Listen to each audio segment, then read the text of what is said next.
कहाँ थे तुम? तुम्हें पता है ना कि रोज रात को खाना खाने के बाद मुझे चाय चाहिए होती। जी सर, ला रहा। जल्दी लेकर आ।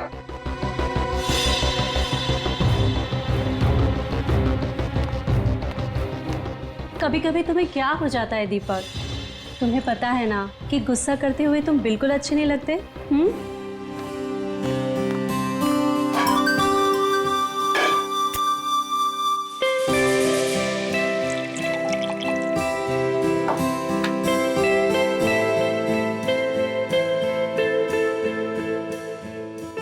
दीपक, कल सुबह इगतपुरी जाने का मेरा कोई मूड नहीं है। डार्लिंग, मूड तो हम लोग बनाने जा रहे हैं ना, तो मूड तो वहां जाकर बन ही जाएगा। क्या बात है, बड़े रोमांटिक हो रहे हो। अरे यही तो उम्र है रोमांटिक होने की। गोपी, गोपी। जी मैम साहब। गोपी, चाय के साथ थोड़ी सी बिस्किट भी ले आना। जी मैम साहब।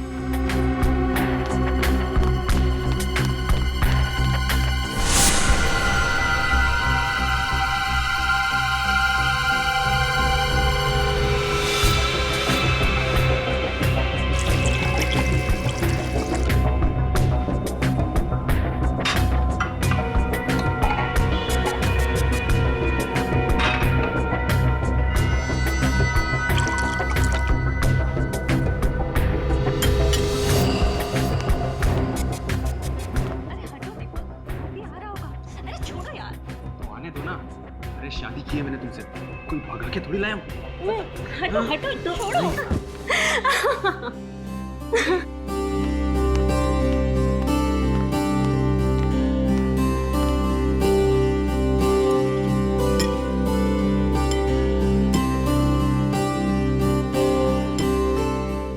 गोपी, तुम्हारी इलायची वाली चाय का तो कोई जवाब ही नहीं, और तुम्हारी जैसी चाय ना दुनिया में कोई नहीं बना सकता। ए सुनो, अभी तुम अपने कमरे में जाओ।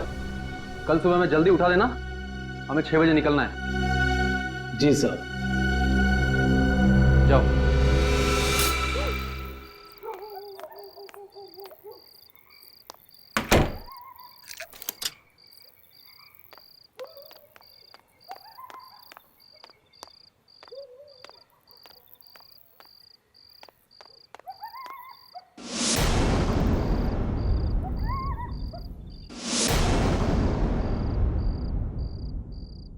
दीपक, हेमा, दीपक, दीपक, दीपक रेडी? नहीं साहब, अभी तक तो वो लोग सो रहे हैं। क्या? हमें 6 बजे बुला के खुद सो रहा है? दीपक, दीपक, क्या हुआ? कुछ जलने की बू आ रही है ना? मुझे भी आ रही है। तब आओ देखते। दीपक,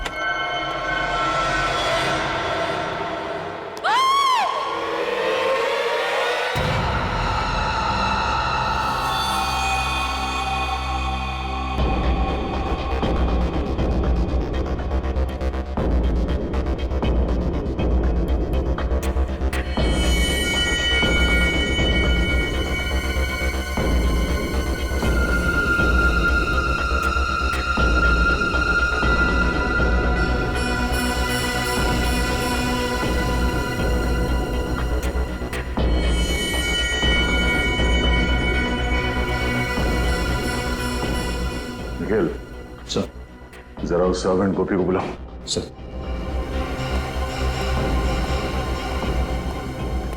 गोपी, इधर आओ।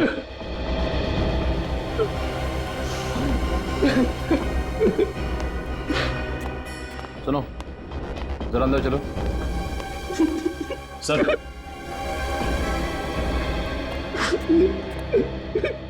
गोपी, कल रात जब यहाँ पे आग लगी तब तुम कहाँ थे? सर, अपने कमरे में सो रहा था। तुम सो रहे थे? तुम्हारे साहब और मेम साहब यहाँ पे चीख रहे थे, चिल्ला रहे थे, और तुम खर्राटे मार रहे थे। ऐसी कौन सी नींद है तुम्हारी जो इनके चीखने पे या आग के धुएं से नहीं खुली? अरे नहीं सर, हमारा कमरा वहाँ नीचे है ना, वहाँ धुआं नहीं पहुंचा, इसलिए। मगर चीखे तो पहुंची होंगी ना? कान में रुई डाल के सो रहे थे क्या? अरे नहीं सर, चीखें नहीं सुनाई थी। नहीं भाग के ना तुमने साहब को बचाता ना, वो तो थोड़ी सी पीली।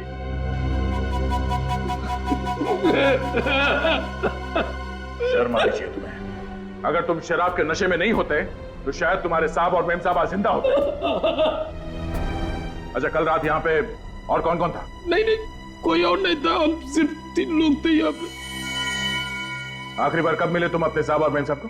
रात के 10:30 बजे साहब और मेम साहब को चाय पीने की आदत थी ना, सोने से पहले चाय पीते थे। मैं चाय देने आया था, तभी देखा। उस वक्त उन दोनों में क्या बातें हो रही? किसी बात से परेशान थे वो? ना ना, बिल्कुल नहीं। वो तो आपस में मजाक कर रहे थे, जैसे शादी के नए जोड़े होते हैं वैसे ही बिल्कुल मजाक कर रहे थे। और मेम साहब ने तो मेरी तारीफ भी की थी। तुझसे चाय, इलायची की चाय दुनिया में कोई नहीं बना। मुझे क्या पता था वो चाय उनकी जिंदगी की आखिरी चाय हो जाएगी।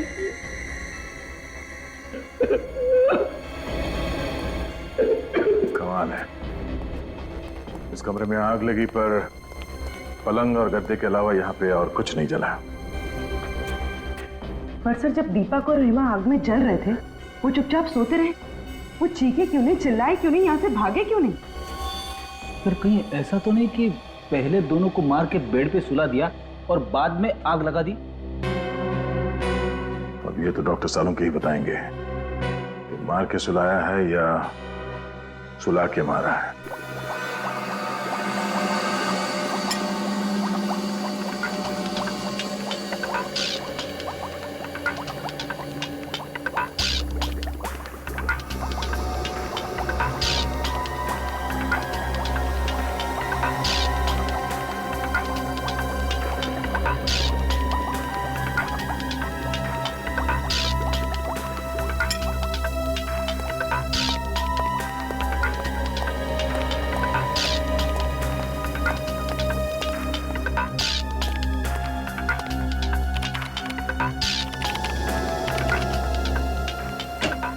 हाँ अभिजीत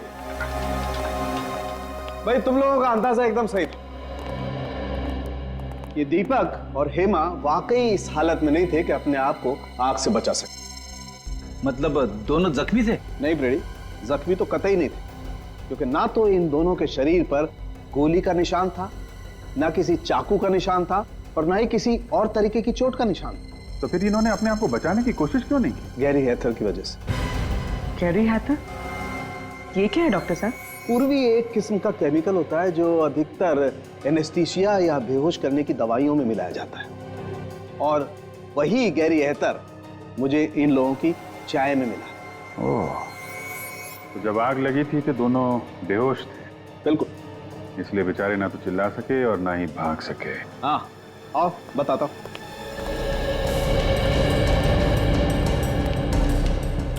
ये देखो, टेबल लैंप के इस वायर को शॉर्ट किया गया। अब जैसे ही ये टेबल लैंप जला होगा, ये वायर धीरे धीरे गर्म होना शुरू हुआ, और इतना गर्म हो गया होगा कि इसमें स्पार्क हुआ होगा, और उस स्पार्क की वजह से आग लग गई होगी। ओह, तो आग इससे लगी? ये तो तुम लोग पता करो। आग कैसे भी लगी हो डॉक्टर साहब, लेकिन ये तो पक्का है कि दोनों का खून हुआ है। एक मर्डर है। खूनी को मालूम था कि दोनों रात में सोने से पहले चाय पीते हैं, इसलिए चाय में उसने बेहोशी की दवा मिला दी और दोनों को बेहोश कर दिया। कुछ देर के बाद शॉर्ट सर्किट हुआ और आग लग गई। सर, घर का नौकर गोपी कह रहा था कि रात को 10:30 बजे चाय देने के बाद वो अपने कमरे में सोने चला गया था। रात को मेन गेट उसी ने बंद किया और फिर सुबह उसी ने खोला। सर, तो कहीं ये सब गोपी ने तो नहीं किया? हो सकता है। मुझे लग रहा है कि ये काम अकेले गोपी के बस का नहीं है, कोई और भी है जो इसके साथ मिला हुआ है। पहले एक काम करते हैं, दीपक और हेमा, इनकी पूरी डिटेल्स निकालते हैं, इनकी पूरी हिस्ट्री।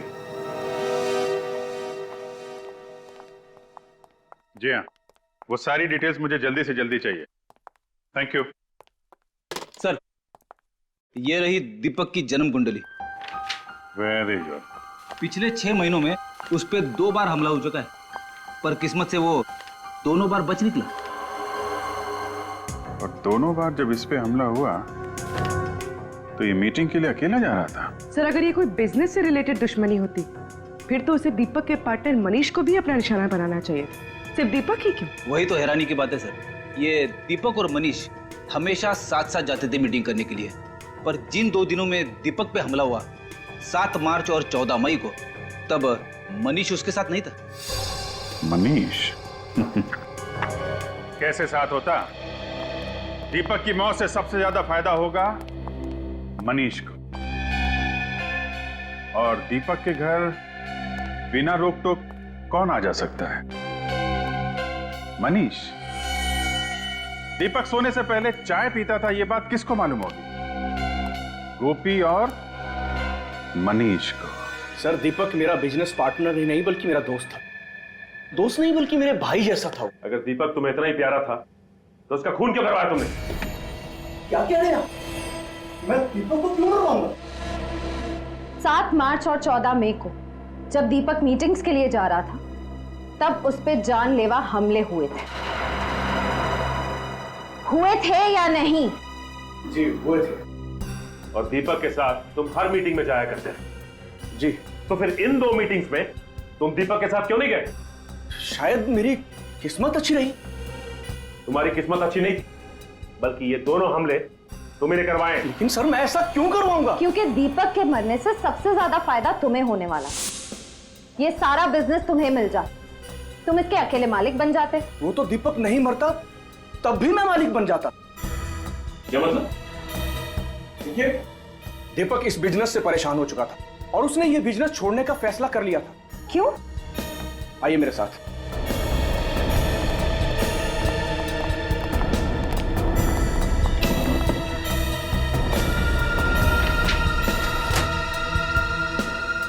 दीपक बिजनेस इनकी वजह से छोड़ रहा था।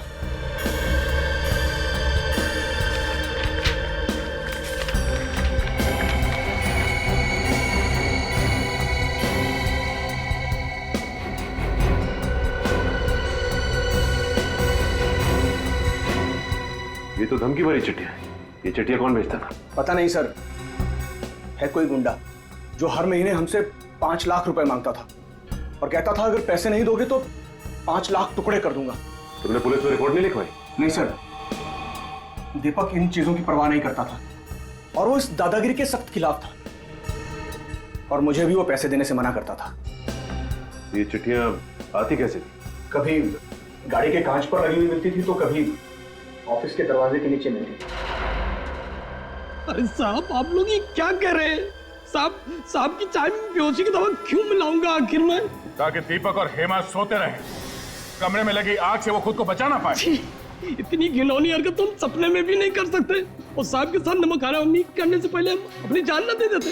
समझ कर रखे आप लोग। देख, ये सब बातें किताबों में अच्छी लगती हैं, और सच तो ये है, थोड़े से पैसे के चक्कर में तेरा ईमान टकमका गया। तूने अपने साहब और मेरे साहब की जान ले ली, समझा? अरे झूठे साहब, ये झूठे। किसने दिए थे तुम्हें पैसे ये सब करने के लिए, बताओ? किसी ने नहीं दिए सब। तो फिर तुमने चाय में वो नशे की दवाई क्यों मिलाई? हाँ, लैम्प के साथ छेड़खानी क्यों की तुमने? बोलो, शॉर्ट सर्किट क्यों किया? उस लैम्प को मैं क्या छूंगा? मैं कैसे छेड़खानी कर सकता हूँ उसको? मुझे तो वो बाथरूम का जो पानी गर्म करने वाला होता है वो भी चलाना नहीं आता, तो इसको क्या छूंगा सर? इस घर में सिर्फ 3 लोग रहते, दीपक, हेमा और तुम, जिनमें से 2 मर चुके हैं, तो बचे सिर्फ तुम। नहीं, कल एक आदमी और आया था, उसने लैब के साथ छेड़खानी की होगी, उसने छुआ होगा। कौन आया था? वो बिजली वाली दुकान में जो होता है ना, क्या कहते हैं? इलेक्ट्रिशियन वाला। हाँ, इलेक्ट्रिशियन। कितने बजे आया था? 7, 7:30 बजे। किस लिए आया था? वो बोला था कि हाँ, साहब के कमरे का एसी ठीक करना। अच्छा, तुमने बुलाया था उसे? नहीं, मैंने नहीं बुलाया था। तो फिर किसने बुलाया? साहब ने बुलाया होगा। तुमने उसे यहाँ से बाहर जाते हुए देखा? नहीं साहब, वो उस समय तुम्हें किचन में था, कब चला गया पता ही नहीं चला। इसका मतलब सर, वो इसी घर में कहीं छुपा हुआ था। हाँ, और उसी ने मौका मिलते चाय में नशीली दवाई मिलाई और स्लैम का शॉर्ट सर्किट कर दिया। मिल गया। 59 गीता मार्ग, बलवंत नगर। हाँ सर, इस एड्रेस पर कल हमारा इलेक्ट्रिशियन भोपाल गया था सर। गोपाल को बुलाओ। मगर आज तो काम पर आया नहीं सर। तो फोन करके जल्दी बुलाओ उसे, जरूरी बात करनी है। सर, मैं सुबह से कई बार ट्राई कर चुका हूँ, लेकिन उसका फोन स्विच ऑफ आ रहा है। लगता है उस बेचारे की तबीयत ठीक नहीं है। बेचारा? कोई बेचारा नहीं है वो, 2 फोन किए उसने। क्या खून? सर, मैंने तो उसे 3 दिन पहले काम पर रखा था सर। इस चक्कर में मैं तो नहीं फंस जाऊंगा ना? उम्मीद करो कि ये गोपाल जल्दी मिल जाए, वरना फंस भी सकते हो। तुम्हारे पास उसकी कोई फोटो वोटो है? वाह, बिना फोटो या बिना आई कार्ड के तुमने किसी को भी ऐसे ही काम पे रख लिया? नहीं सर, मैंने तो आईडी कार्ड मांगा था, उसने कहा कि गांव में भूल गया हूँ, अगले हफ्ते उसका भाई आया तो लेके आएगा। उसका चेहरा तो याद है ना तुम्हें? हाँ सर, बहुत अच्छी तरह। उसका स्केच बनवाओ हमारे लिए, पता तो चले ये गोपाल कहाँ कहाँ शॉर्ट सर्किट करता फिर रहा है।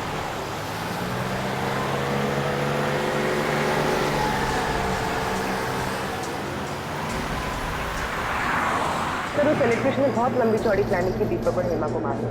सर ना सिर्फ उसने उनके लैम्प के तार के साथ छेड़खानी की, बल्कि उनके चाय में बेहोशी की दवा भी मिला दी। मुझे तो लगता है कि एसी ठीक करने के बाद भी वो घर से गया ही नहीं होगा, वहीं पे कहीं छुप के बैठा होगा, इंतजार कर रहा होगा कि कब वो दोनों वापस आएंगे और कब वो उनकी चाय में वो बेहोशी की दवा मिलाएगा।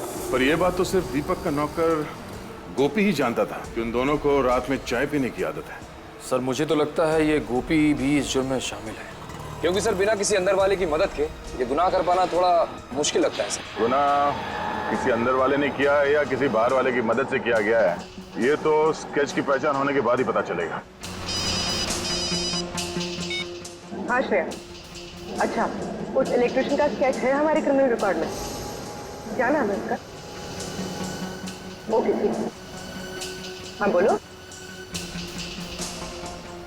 अच्छा ठीक है सर, वो इलेक्ट्रिशियन गोपाल एक तनुज नाम का पुराना मंझा हुआ अपराधी। तनुज?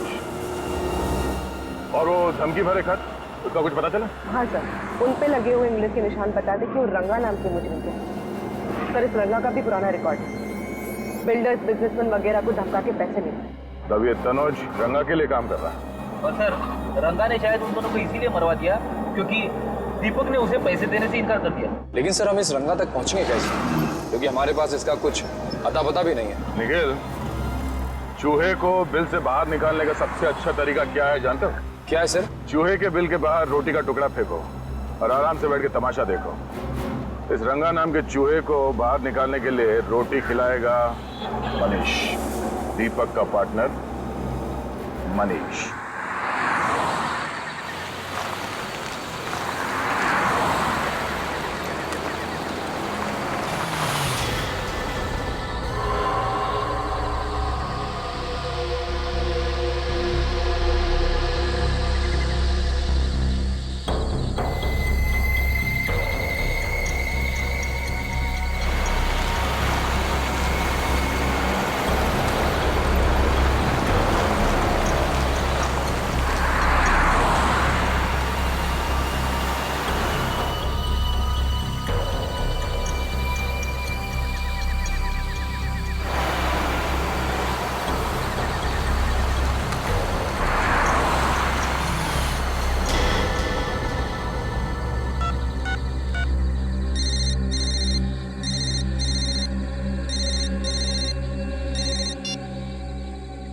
शाबाश, अच्छा हुआ जो तू खुद ब खुद आया। तेरे सिर पे रंगा का हाथ है, अब तेरा कोई बाल भी बाका नहीं कर सकता। पूरे पैसे लाया ना? हाँ पूरे हैं, चाहे तो गिन लीजिए। हमें अपने क्लाइंट पर पूरा भरोसा होता है, तू कम पैसे देने की गलती कभी नहीं करेगा। अच्छा एक काम कर, बाहर निकल, ब्रीफ केस सड़क पे छोड़ और जा। ठीक है।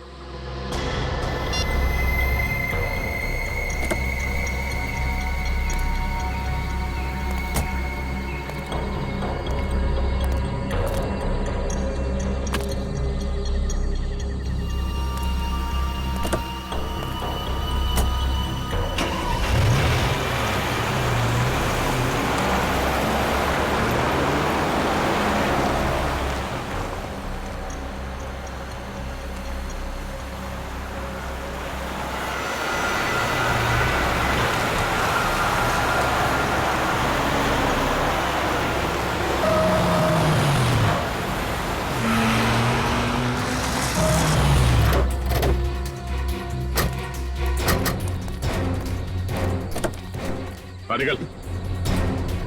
सीआईडी धोखा किया उसने मेरे साथ, छोड़ूंगा नहीं मैं उसको। सीआईडी के सामने धमकी देता है। विनीत, गाड़ी में से बैग निकालो। जाने दो मुझे, रंगा नाम है मेरा, रंगा। मेरा नाम से ही पत्ते थर थर कांपते हैं। और मेरा नाम दया है। मेरा नाम सुन के मुजरिम सूखे पत्ते बन जाते हैं। साहब मुझे माफ कर दो साहब। साहब अब शेर है, मैं चूहा हूँ साहब। मेरा आपका मुकाबला है साहब। दीपक को क्यों मारा? दीपक को मैंने नहीं मारा साहब। मैं दीपक को क्यों मारूंगा साहब? क्योंकि उसने तुम्हें पैसे देने से इनकार कर दिया था। उसके मरने के बाद भी मुझे पैसा कहाँ मिला साहब? मैं तो छोटा मोटा गुंडा हूँ, तो छोटी मोटी धमकी देता हूँ, पैसे ऐडता हूँ साहब। खून करने की तो मैं सोच भी नहीं सकता साहब। झूठ मत बोल। तू जानता था कि दीपक को मारने से बाकी बिजनेस वालों के दिलों में तुम्हारे नाम का डर बैठ जाएगा, इसलिए तुमने अपने साथी तनुज को वहां भेजा इलेक्ट्रिशियन बना के। सोच समझ के लंबी चौड़ी प्लानिंग की थी तुमने खून करने की, क्यों? मगर साहब तनुज अब मेरे साथ काम नहीं करता।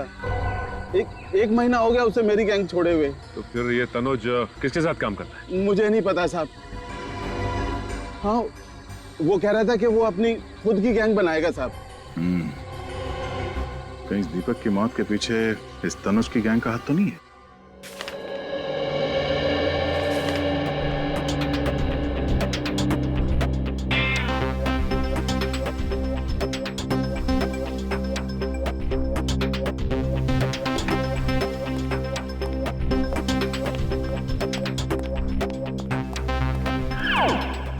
सर,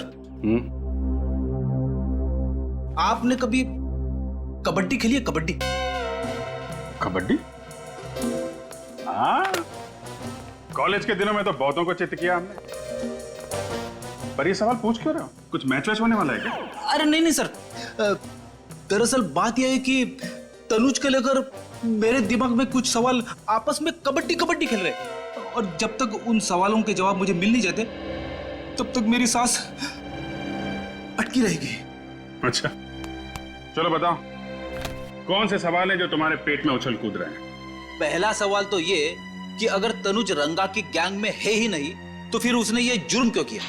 ना तो दीपक के घर से पैसे चोरी हुए और ना ही उसकी तनुज के साथ कोई पुरानी दुश्मनी थी। दुश्मनी तनुज की नहीं फ्रेडी, किसी और की थी। कोई तो है जिसे दीपक की मौत से बहुत बड़ा फायदा पहुंचने वाला है, उसने ये सब करवाया है। सर एक अजीब सी बात पता चली। हाँ? क्या बात है? सब परसों हाईवे नंबर 47 पे एक एक्सीडेंट हुआ था किसी नरेश का। उसमें भी हस्बैंड और वाइफ दोनों जलकर मर गए थे। अच्छा, उनका इस केस से कुछ लेना देना है? हाँ सर, 4 बातें एक जैसी इन दोनों केसेस में। पहली, नरेश की भी दीपक की तरह नई नई शादी हुई थी। दूसरी, नरेश और उसकी वाइफ दोनों ने खुद को आग से बचाने की कोशिश नहीं की। और तीसरी बात सर, उन दोनों की बॉडी में से भी वही कैरी हैथर नाम का केमिकल पाया गया जो इंसान को बेहोश कर देता है। और चौथी बात? चौथी और सबसे अहम बात सर, नरेश भी दीपक की तरह अमीर सक्सेसफुल बिल्डर था। बिल्डर? हाँ। है कौन ये सिर्फ बिल्डर लोगों को ही निशाना बना रहा है? इस नरेश और उसकी बीवी की बॉडीज कहाँ हैं? सर उन दोनों की बॉडीज पुलिस मॉर्ग रूम में है। एक काम करो, बॉडीज को फोरेंसिक लैब भिजवा दो। सर नरेश कुमार, इनके घर वालों से भी मिलना पड़ेगा। हमारी तो कुछ भी समझ में नहीं आ रहा है साहब कि खूनी कौन होगा। मेरे बेटे की तो किसी से दुश्मनी भी नहीं थी साहब, किसी से दुश्मनी नहीं। और आपकी बहू प्रीति की? वो बेचारी तो यहाँ ज्यादा किसी को जानती तक नहीं थी, कनाडा में ही पली बड़ी थी। तो क्या उसने शादी के बाद यही रहने का मन बना लिया था? नहीं, बल्कि नरेश ने अपना बिजनेस छोड़ के प्रीति के साथ कनाडा जाके सेटल होने का प्लान बनाया था। यानी नरेश भी अपना बिजनेस छोड़ना चाहता था, बिल्कुल दीपक की तरह। अच्छा, ये नरेश अपना बिजनेस क्यों छोड़ना चाह रहा था? कुछ मालूम है आप लोगों को? वो हमसे बिजनेस की बातें शेयर नहीं किया करता था। तो क्या पिछले कुछ दिनों में वो परेशान था या उसे किसी तरह की धमकियां मिल रही थी? धमकियों का तो पता नहीं, लेकिन कुलभूषण की वजह से वो बहुत परेशान था। कुलभूषण की वजह से? ये कुलभूषण कौन है? वो एजेंट जो मेरे बेटे को कनाडा जाने के लिए वीजा का इंतजाम कर रहा था साहब। लाखों रुपए ऐंठ लिए उसने, लेकिन वीजा नहीं दिला पाया। ये वीजा ना दिलवा पाने पे क्या उसने आपके पैसे लौटाए? बिल्कुल नहीं, बल्कि धमकियां और देकर गया कि अगर आप दोनों सलामती चाहते तो पैसों को भूल जाओ। तो आप लोगों को पुलिस की मदद लेनी चाहिए थी ना। लेना तो चाहता था पर डरता था कि कहीं बहू फंस न जाए। लेकिन आपकी बहू कैसे फंस सकती है? क्योंकि प्रीति ने नरेश को कुलभूषण से मिलवाया था। आपकी बहू प्रीति ने? तो क्या प्रीति कुलभूषण को पहले से जानती थी? हाँ, प्रीति कुलभूषण को बहुत अच्छे से जानती थी, बहुत पहले से। और उसने कहा था कि उसकी फैमिली का वीजा कराने में भी कुलभूषण ने उसकी मदद की थी। हम आपके बेटे और बहू की फोटो देख सकते हैं? वो दूसरे वाले घर पर है साहब। मेरे बेटे नरेश की मौत के बाद मेरा वहां पर मन नहीं लगता था साहब, इसलिए हम लोग यहाँ पर आ गए। लेकिन फिर भी साहब, मैं आज शाम तक आपको फोटो भिजवा देता हूँ। थैंक्स। लगता है हमें भी कनाडा का वीजा लेना पड़ेगा इस कुलभूषण से।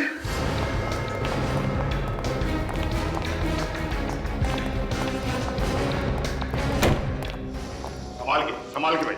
भाई साहब, यहाँ का मालिक कौन है?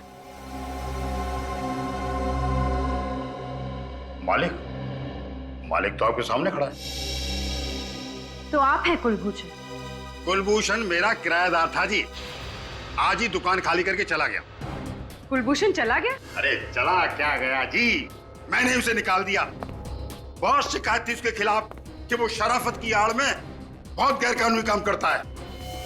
भाई साहब, ठीक तरह से निकालिए, कभी भी आ जाएगा, कहेगा मेरा फोटो खराब कर दिया। भाई साहब, ये बताइए कि आपके पास उसकी फोटो तो होगी ना? फोटो तो मेरे पास है, और मैं आपको क्यों दिखाऊं? क्यों? देखिए, हम लोग सीआईडी से, और हमें शक है कि कुलभूषण का हाथ दीपक नाम के बिल्डर के खून में भी। वो दीपक कुमार जो 2 दिन पहले अपने घर में जलकर मर गया था? जी हम उसी की बात कर रहे हैं। एक मिनट। ये वो एग्रीमेंट है जिससे दुकान को मैंने किराए पर दिया था। मैं उससे सिग्नेचर करवाने लाया था। उसका फोटो इसमें है, देखिए।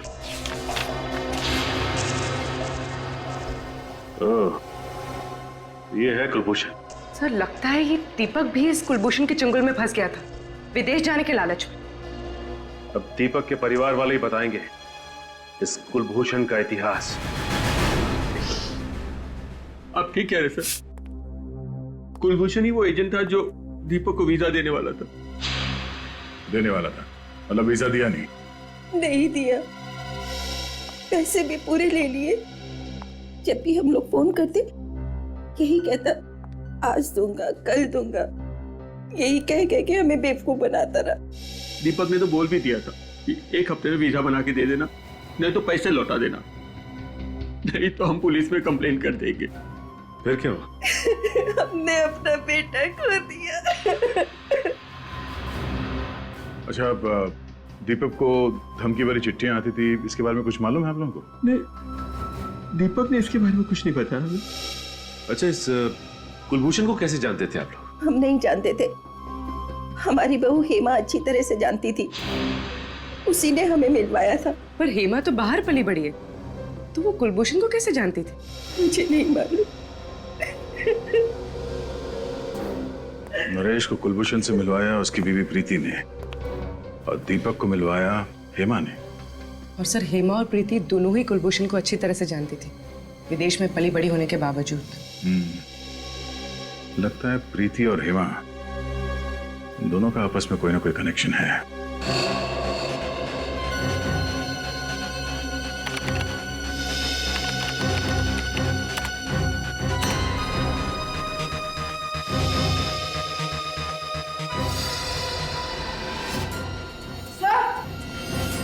हाँ बोलो। सर, ये कुलभूषण नहीं है, इसका असली नाम रणदीप है। रणदीप? ओह, ये तो पुराना पापी है। इतने सारे केसेस है इसके ऊपर, 420 के। हाँ सर, ज्यादातर घपले इसने लोगों को विदेश ले जाने का झांसा देकर किए हैं। अमेरिका, इंग्लैंड, कनाडा, ऑस्ट्रेलिया का परमानेंट वीजा दिलवाने का झूठा वादा करके ये लोगों से लाखों रुपए ऐंठता था। और इसके आखिरी 2 शिकार थे दीपक और नरेश। मगर सर, इस रणदीप ने तो कई सारे लोगों को चुना लगाया होगा, तो फिर इसने दीपक और नरेश की जान क्यों ली? शायद उन दोनों को रणदीप की असलियत के बारे में पता चल गया होगा, इसलिए रणदीप ने तनुज की मदद से दोनों को रास्ते से हटा दिया। सर इसमें यह भी लिखा है कि ये रणदीप शादियां भी करवाता था, अमीर परिवारों के लड़कों के लिए एनआरआई बहुएं भी लाता था। अच्छा, एनआरआई शादियां, ये इस रणदीप की एक और तरकीब होगी लोगों को फंसाने की। सर, लगता है ये रणदीप उन्हीं लोगों को अपने जाल में फंसाता होगा जिन्हें या तो विदेश जाने का चस्का है या फिर विदेश में रहने वाले भारतीय लोगों से शादी करने का। हम मगर हेमा इस रणदीप की इतनी तारीफ क्यों कर रही थी? दीपक के माता पिता ने बताया था ना कि कुलभूषण हेमा को काफी सालों से जानता था। पर सर, दीपक के माता पिता तो ये भी कह रहे थे कि हेमा ऑस्ट्रेलिया में पली बड़ी है, फिर इसका इंडिया में रहने वाले 420 रणदीप से पाला कैसे पड़ गया?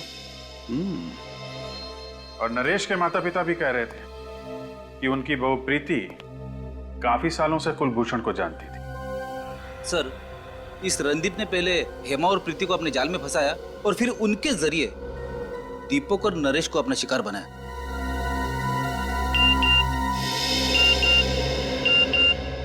नरेश के पिता का एमएमएस, हमने उनसे प्रीति की फोटो मंगवाई थी ना, शायद वही होगा।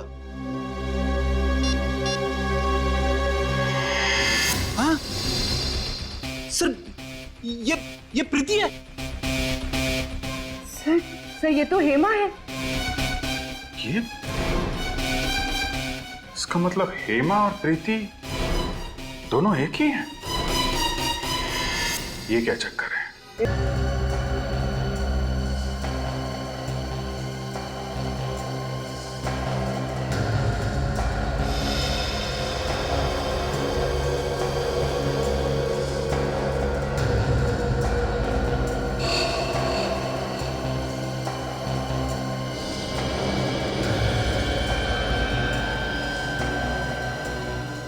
अब फोटो के अंदर घुस ही जाओगे क्या सालू के साथ? इतनी बारीकी से क्या देख रहे हो? हेमा की आंखें। नहीं तो क्या मिला कुछ आंखों में आपको?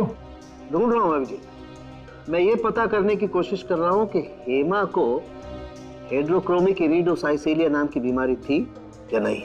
हेड्रोक्रोमिक इरिडोसाइसिलिया, ये क्या होता है डॉक्टर साहब? बच्चे, एक आंखों की ऐसी बीमारी होती है जिसका अगर वक्त पर इलाज न किया जाए तो आंखों की रोशनी जाती रहती है। अरे बाप रे, ये तो बड़ी खतरनाक बीमारी है। मतलब हेमा और प्रीति को ये बीमारी थी? अभिजीत, इन दोनों लाशों के ब्लड में तो मुझे इस बीमारी के लक्षण दिखाई दिए, लेकिन इस हेमा की आंखों में मुझे इस बीमारी का जरा भी कोई लक्षण दिखाई नहीं दिया। इसका मतलब इन दोनों लाशों में हेमा नहीं है ना। हेमा की जगह किसी और को लाकर जला दिया गया है। सर, अगर हेमा जिंदा है तो फिर वो गई कहां? और अगर ये लाश हेमा की नहीं है तो फिर है किसकी? सभी अस्पतालों से उन मरीजों की लिस्ट निकालो जिन्हें ये आंख वाली बीमारी थी, फिर देखते हैं उनमें से कौन कौन गायब है। पर आप लोगों को इस हेड्रोक्रोमिक इरिडोसाइसिलिया के मरीजों की लिस्ट चाहिए क्यों? केस सॉल्व करने के लिए हम लोग सीआईडी से। ओह, एक मिनट। बहुत रेयर बीमारी है ये सर, बहुत कम लोगों को होती है। ये है उन मरीजों के नाम। ये तो कम से कम 50 नाम है। श्रेया, काम करो, मिसिंग पर्सन्स ब्यूरो की लिस्ट निकालो और देखो इन मरीजों में कोई है क्या।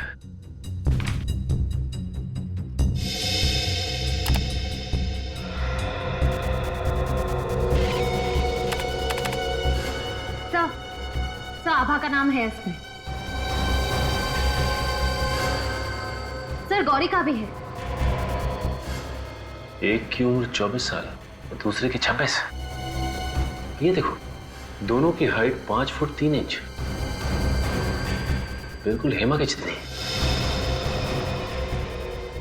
और इन्हें दूर से देखकर कोई कह नहीं सकता कि ये हेमा नहीं है। सर, मतलब हेमा की जगह इन दोनों की लाश रखी गई। लाश? जी हाँ, लाश। हमें शक है कि आभा और गौरी इन दोनों का खून हो गया है। ये तो बहुत बुरा हुआ सर। भगवान इन दो मासूम बच्चियों के साथ ऐसा कैसे कर सकता है? ये दोनों तो अपना इलाज कराने के लिए विदेश भी जाने वाली थी। विदेश जाने वाले थे? ओह, अब बात समझ में आई। इसका मतलब ये दोनों लड़कियां कुलभूषण से मिलने गई थी वीजा के लिए, और जैसे ही कुलभूषण ने इन दोनों लड़कियों को देखा कि ये दोनों हेमा जैसी दिखती है, उनका काम तमाम कर दिया उसने। श्रेय काम कर, जरा देखो इस लिस्ट में किसी का प्रोफाइल मैच करता है। सर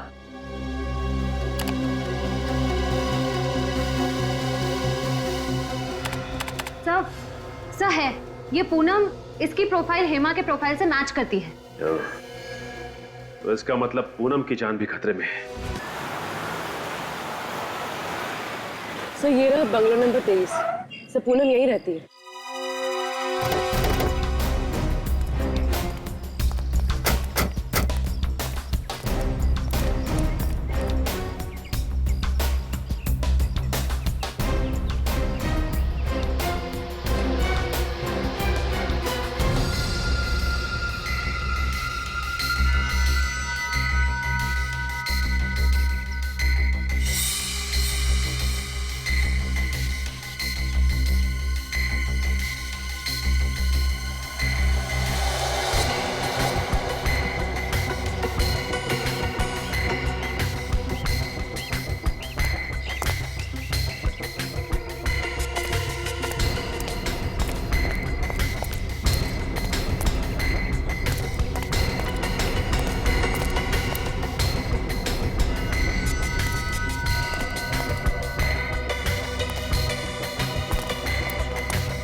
छोड़ दो मुझे, मुझे नहीं जाना।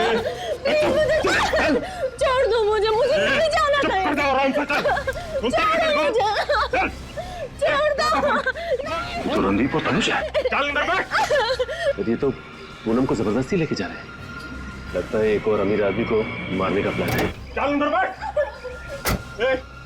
जल्दी गाड़ी चला, इससे पहले को आ जाओ यहाँ पे। चल। आ जाएंगे नहीं, आ गए।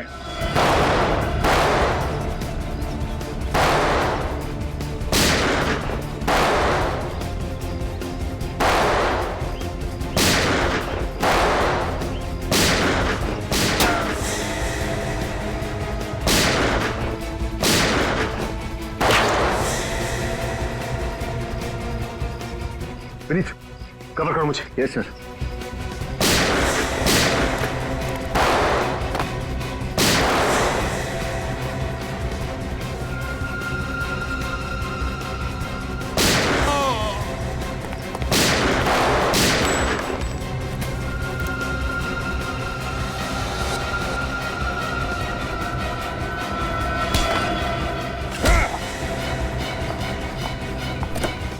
तुम ठीक हो ना? हाँ मैं।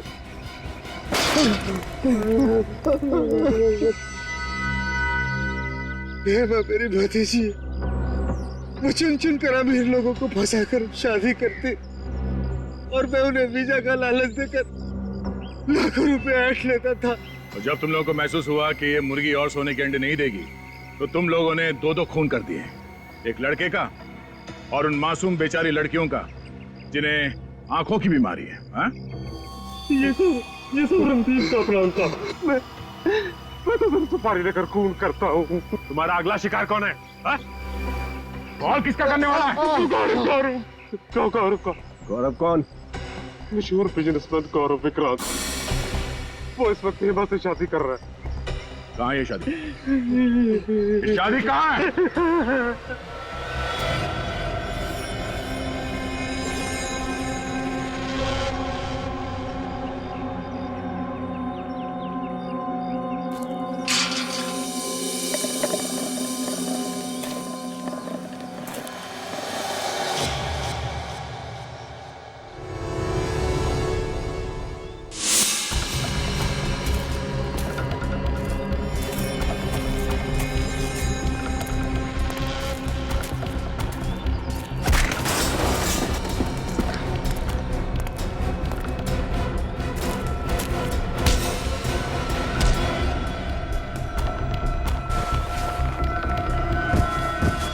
जिस पल का मुझे बहुत दिनों से इंतजार था, आज वो पल आ गया है तनिषा। तुम्हें पता है, तुमसे शादी करना मेरी जिंदगी का सबसे अहम फैसला है। गलत। गलत? सबसे सही फैसला तो ब्राजील जाने का है ना गौरव? गौरव ब्राजील जाए या ना जाए, तुम जरूर जाओगी जेल।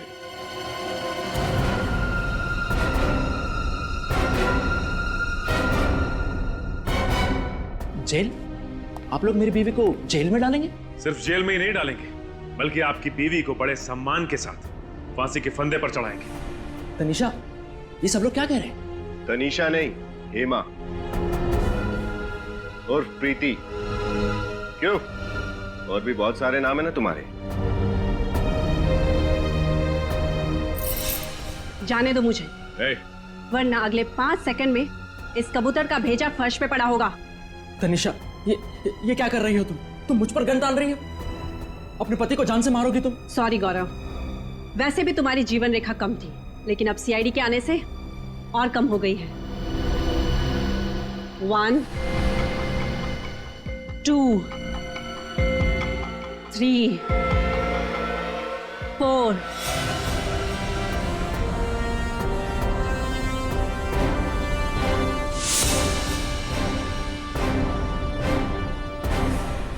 जाने दो मुझे। जाने दूं?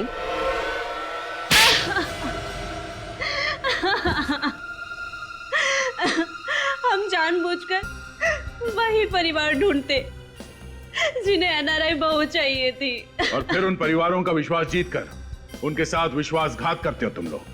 मैं चाचा जी को कुलभूषण बनाकर अपने ससुराल वालों से मिलवाती और खुद एक अच्छी बहू बनने का नाटक करती रहती। शादी जैसे पवित्र बंधन का गलत इस्तेमाल करके तुमने बहुत ही भयानक गुनाह किया है। तुम्हें तो फांसी ही होगी।